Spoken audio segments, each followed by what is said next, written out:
Welcome back to the Deep Dive.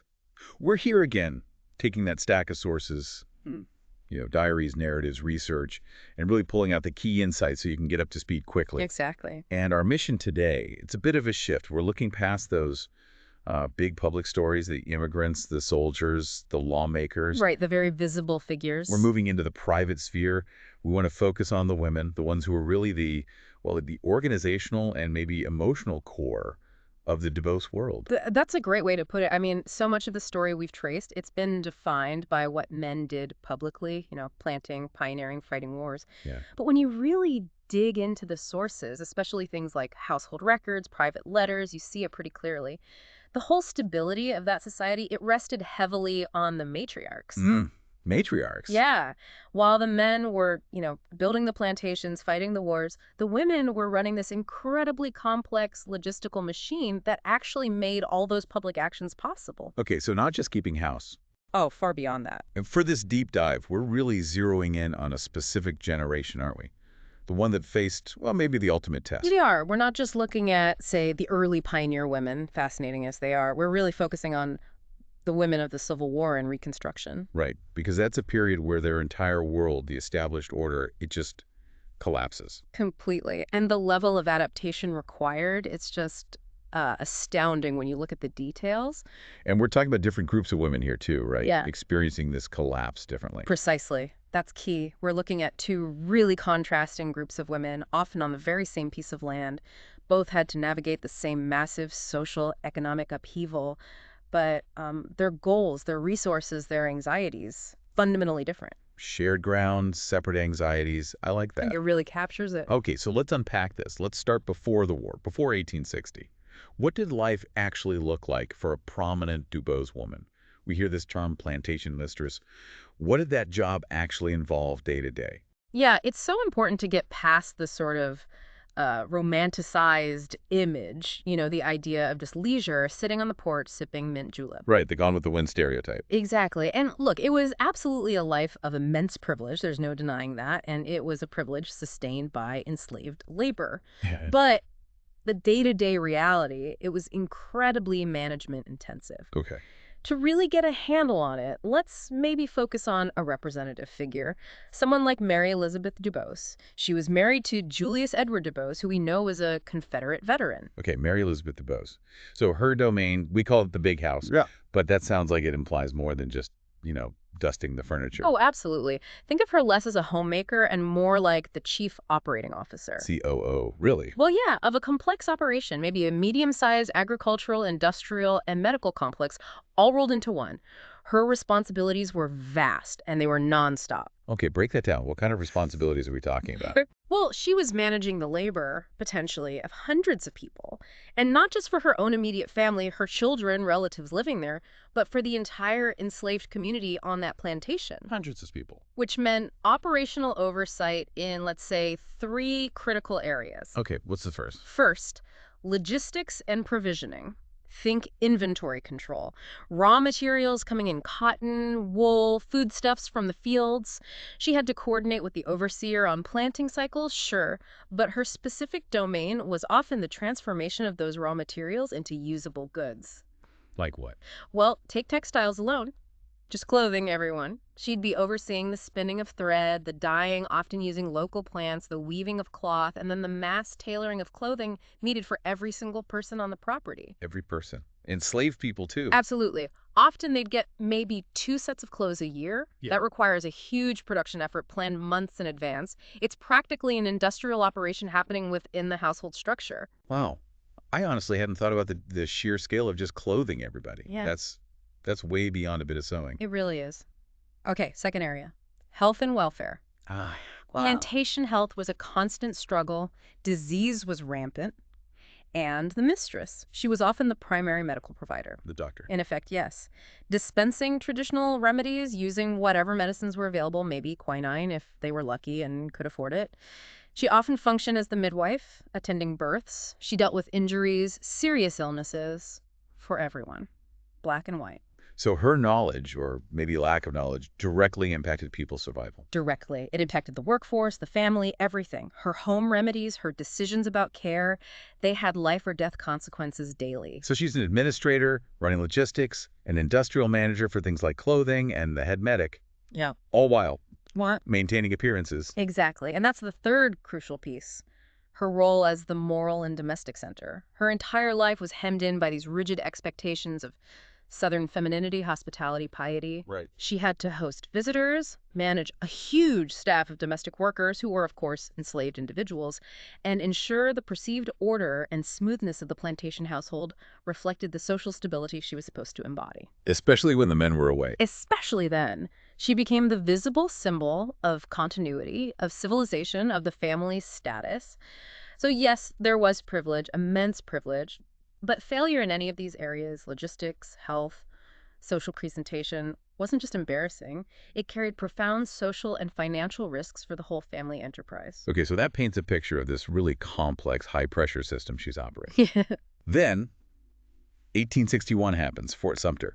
The men enlist, including her husband, Julius Edward DuBose. Yeah. They leave. Yes. This is where it gets fascinating. How did that structured world, Mary Elizabeth's world, change immediately when he left? It basically imploded, almost overnight. It forced her and women like her into an entirely new role. Suddenly, it wasn't about managing abundance, it was about survival. Survivalist, that's a strong word. But it fits, and we get this incredibly intimate, almost raw view into this upheaval from sources like the two diaries from Middle St. John's, Berkeley. You have women like Susan Gervais, Charlotte Risinell writing day by day. And what do those diaries show? How does the tone change? The focus shifts completely. Before the war, you might see entries about social visits, managing household tasks. After the war starts, and especially as it drags on, it becomes almost entirely about subsistence. How to find food, how to make do. And the emotional atmosphere, what does that feel like reading them? It's just drenched in anxiety, constant anxiety, and accelerating scarcity. You see, the whole financial structure, they relied on selling past crops like cotton, using credit. It just evaporated when the war started and the Union blockade tightened. I dried up. Instantly. And these women, who maybe supervised finances but didn't run them, were suddenly responsible for everything, trying to direct planting and harvest, often with zero agricultural training themselves, trying to manage the remaining finances, which were often just increasingly worthless Confederate paper money. And holding the family together psychologically. Yes, while getting maybe sporadic, delayed, often terrifying news from the front lines about their husbands, sons, brothers. It's a crushing weight. You mentioned the type of labor change, too. Yeah. She wasn't just managing anymore. No, often she had to become the laborer herself, or try to. Before the war, she delegated spinning and weaving. During the war, you read entries where she's trying desperately to spin thread herself, or figuring out how to dye cloth using walnut hulls because manufactured dyes are gone. Wow. She went from administering the sick with maybe some supplies to often trying to care for the desperately ill, even the dying, with practically nothing. The diaries are full of entries about the lack of the most basic goods. Think about salt. Salt. Okay, why was salt such a crisis? We use it every day, don't really think about it. Exactly. But back then, salt was life. It wasn't just for taste. It was essential for preserving meat, which was crucial for protein through the winter. It was needed for curing hides, for basic human nutrition, for livestock. And the war cut off the supply. The Union blockades did. Plus, Union forces often targeted salt works as strategic assets. So salt became this incredibly valuable, incredibly hard-to-get commodity. You read accounts of people boiling dirt from the floor of old smokehouses, just trying to reclaim tiny amounts of residual salt. Boiling dirt, that's desperation. It is. And it wasn't just salt. Coffee was gone almost immediately. They write constantly about substitutes, roasted acorns, rye, okra seeds, anything to make a hot, dark drink. And medicine. Crucial medicines like quinine needed to fight endemic malaria. Yeah. Just became impossible to find. That must have been terrifying, especially the medicine. Utterly terrifying. And this feeling of control, this carefully managed world she was running, it must have just dissolved, especially as the war physically got closer to home. It did. You see the anxiety shift in the diaries. Early on, it's financial worry, scarcity.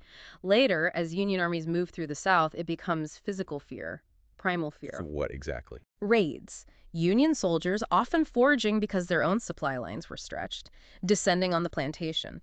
So the entries start describing these systematic, often frantic attempts to hide anything of value. Like burying the silver. Exactly. Burying the family silver in the garden at night, hiding stores of food, smoked hams, sacks of corn deep in the woods or swamps. There was also this profound sense of isolation. Rumors would fly about raids nearby, about violence, and often these women were alone on the plantation, maybe just with their young children and the enslaved population. And how was that enslaved population reacting? You said they were increasingly restless. Yes, and this is where the story gets incredibly complex and layered. Because this moment of terror and scarcity for the plantation mistress, it was happening right alongside something very different for the enslaved people on that same land. Which was? Emerging hope, a dawning possibility of freedom. So Mary Elizabeth's fear is growing, but for the enslaved women on the same Dubose property, their hope is starting to rise. Exactly. And to really grasp the magnitude of this whole societal earthquake, we have to shift our lens. We need to bring in the voices of the enslaved women themselves. How do we do that? Did they leave diaries? Generally, no. Literacy was forbidden under slavery. But we can hear their voices, often recorded decades later, through things like the WPA slave narratives collected in the 1930s. Oh, yeah, right. Those are incredible resources. They are, and they tell a very different story of the war years. For enslaved women, the anxieties were completely different. It wasn't primarily about losing property or status. It was about losing family. Precisely. The biggest fear was family separation. As the Confederate economy started collapsing and planters got desperate or scared, there was a huge increase in the internal slave trade, or just moving enslaved people around. To keep them away from Union lines. Exactly. The fear of being refugeed, forcibly marched away from your home, your family, your community, maybe deep into Texas or somewhere else far from the fighting, that was a constant terror. So while they hoped for freedom, That hope was always shattered by this immediate danger. Also, their husbands or sons might have been conscripted by the Confederacy, forced to build forts or haul supplies. Or, conversely, those same men might have already risked everything, escaped, and were trying to reach Union lines to enlist and fight for freedom. The uncertainty was immense. so the mistress sees her world shrinking, becoming more dangerous. The enslaved woman sees a dangerous window maybe opening. A very dangerous window, yes. And enslaved women often played crucial roles in navigating this. They became key parts of the informal information network. How so? Well, they were working in the house, serving meals. They heard the white families talking, reading letters, discussing news and rumors. They observed troop movements. And they passed this information through hidden communication channels amongst the enslaved community. It was incredibly risky, but vital intelligence. And they were still doing the physical labor. Oh, absolutely. Often even more intensely, as overseers might have left for the army. But they were doing it with a new awareness, a new calculation.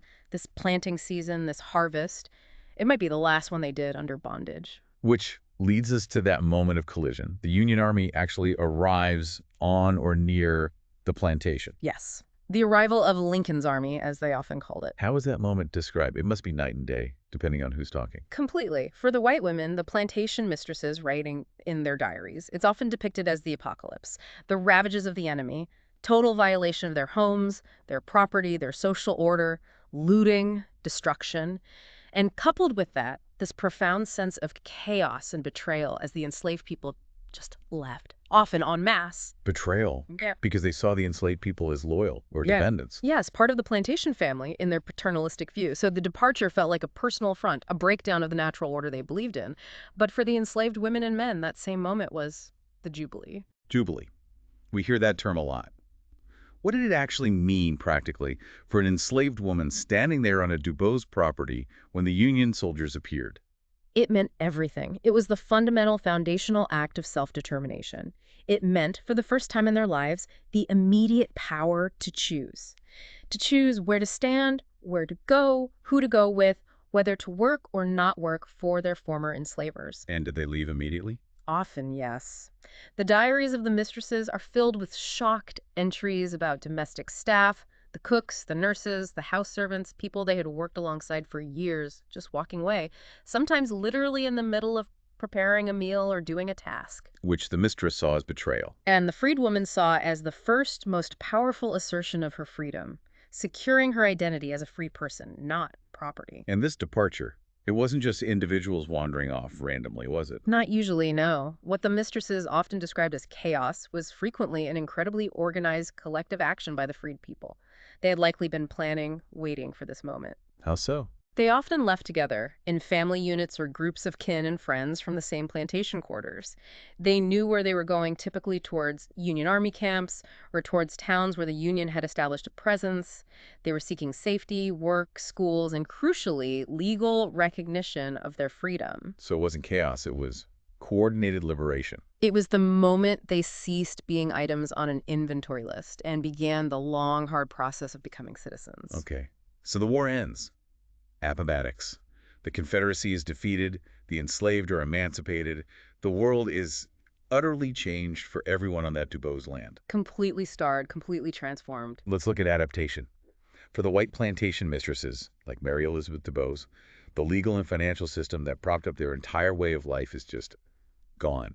How did they navigate Reconstruction? What did that look like? Well, they walked straight into what historians often call genteel poverty. Genteel poverty. What does that mean exactly? It's not just being poor. No, it's more complex than that. It's about the intense psychological dissonance of trying to maintain the appearance and social codes of your former elite status when the economic foundation for it has completely crumbled. Their Confederate money and bonds, worthless paper, their land, often devastated, maybe confiscated temporarily, maybe heavily taxed, and the enslaved labor that made the land productive, gone. So they literally couldn't afford their old lives. Yes. Which forced them into Right. physical labor. Yes. Labor that was, until that moment, completely alien to their class identity, their sense of self, their upbringing. It was a profound shock to their entire system. And we see this in their writings. Oh, absolutely. Diaries and letters from the early Reconstruction period are almost painful to read sometimes. They contain these meticulous, almost bewildered descriptions of trying to perform basic domestic tasks for the very first time in their lives. Like what? Like figuring out how to successfully build and maintain a cooking fire, how to churn butter without help, how to do laundry, the heavy, back-breaking work of washing clothes by hand, how to cook even simple meals when they'd only ever supervised cooks before. You can almost feel the blisters forming. Exactly.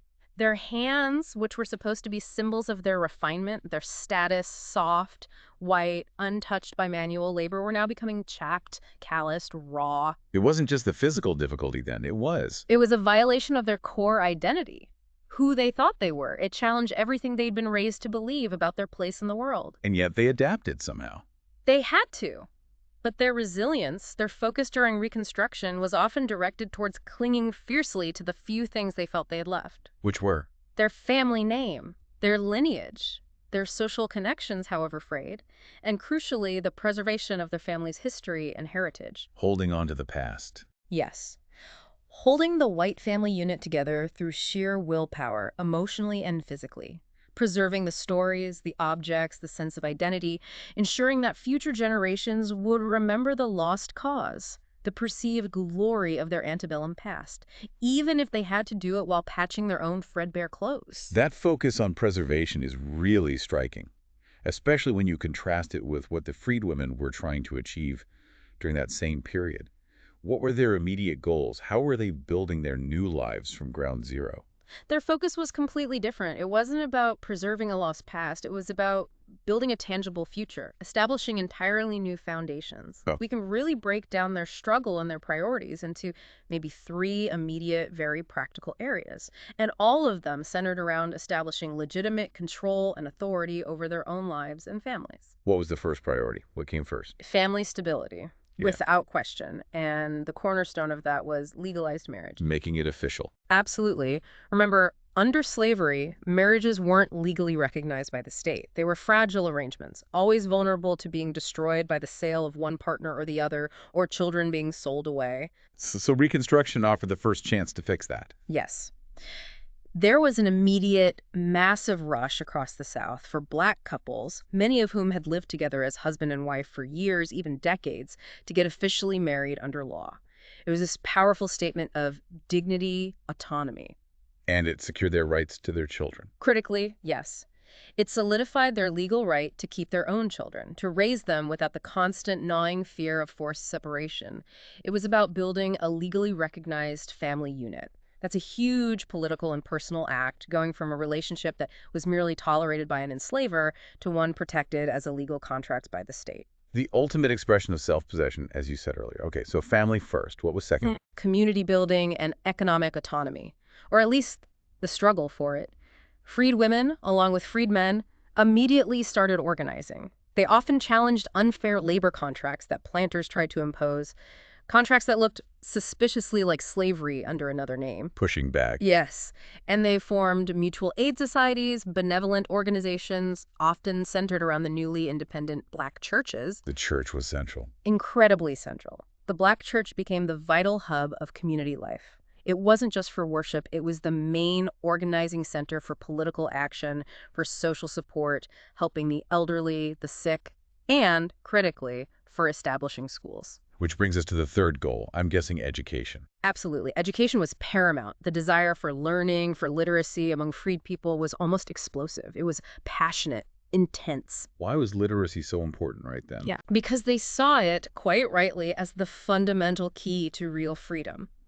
The ability to read the Bible for themselves, yes, but also the ability to read labor contracts before signing them, to understand political pamphlets and newspapers, to navigate this new, complex, often hostile landscape, and crucially, to protect their children, to give them a better future, shield them from the exploitation that illiteracy enabled. So they pursued it actively. Actively doesn't even cover it. You find these amazing records, testimonies of people, adult women, children walking miles and miles after a full day of hard labor in the fields, just for the chance to sit in a makeshift school, maybe in a church basement or under a tree, and learn the alphabet from a barely literate teacher. It was this incredible thirst for knowledge. So that their Reconstruction was about building for. Absolutely. It was a brutal struggle for economic survival, make no mistake. Poverty was intense, but it was a struggle they faced as free people, organizing themselves, prioritizing family, community, and education as the pillars of a new life, building that legacy of hope and possibility from the ruins of slavery. So when we look back at these DuBose women, both the white mistresses like Mary Elizabeth and the formerly enslaved women on the same properties, we're really seeing two powerful, almost opposing stories of resilience playing out simultaneously. We absolutely are. And I think it's crucial to hold both stories, to synthesize these legacies without minimizing the immense suffering, the injustice, the conflict that's baked into this shared history. Right. It's not about choosing sides, but understanding the different realities. Exactly. The plantation mistresses, the white matriarchs, they did hold their families together through a crushing defeat, through poverty that stripped away their privilege. They ensured the continuity of their lineage, the preservation of their family's heritage and history, however flawed or painful we might see that heritage today. They secured that line for the future. And the freed women. What's their synthesized legacy? They did something truly revolutionary. They seized that initial moment of self-determination, that jubilee moment, and despite overwhelming obstacles, they built the enduring foundations of the African-American community in the South. Foundations based on? Family, faith, community action, and that incredible drive for education. They created a legacy defined by strength, by resilience against unimaginable odds, and by this foundational hope for a different kind of future. A legacy their descendants could build on. So in their own distinct, often opposing ways. Both groups are undeniably the matriarchs of this shared, complex history. Each, in their own way, succeeded in their core mission, ensuring their people, their lineage, survived the catastrophe of war and its aftermath. That is a really powerful way to frame it. A shared history, viewed from vastly different position. It's the only way to really understand it, I think. Well, this has been incredibly insightful. Join us next time as we take a different kind of journey, a virtual tour of South Carolina. We'll be exploring the stories embedded in the actual places the DuBose family called home, in a dive we're calling The Name on the Land. That's fascinating. And maybe as you, our listeners, reflect on today's conversation, here's a final thought to consider, something that really jumps out from those Civil War diaries we discussed. Yeah. Think about how resource scarcity is something as seemingly basic as losing access to salt or vital medicine like quinine, how that can instantly shatter even the strongest perceptions of privilege, how it can fundamentally rewire the entire structure of domestic life, of responsibility, forcing even the most elite, most insulated members of a society to confront the raw, basic realities of survival. So the question to maybe ponder is, What essential resource in our lives today, if suddenly removed, would completely redefine your own understanding of privilege and security? What seems stable now but is actually quite fragile?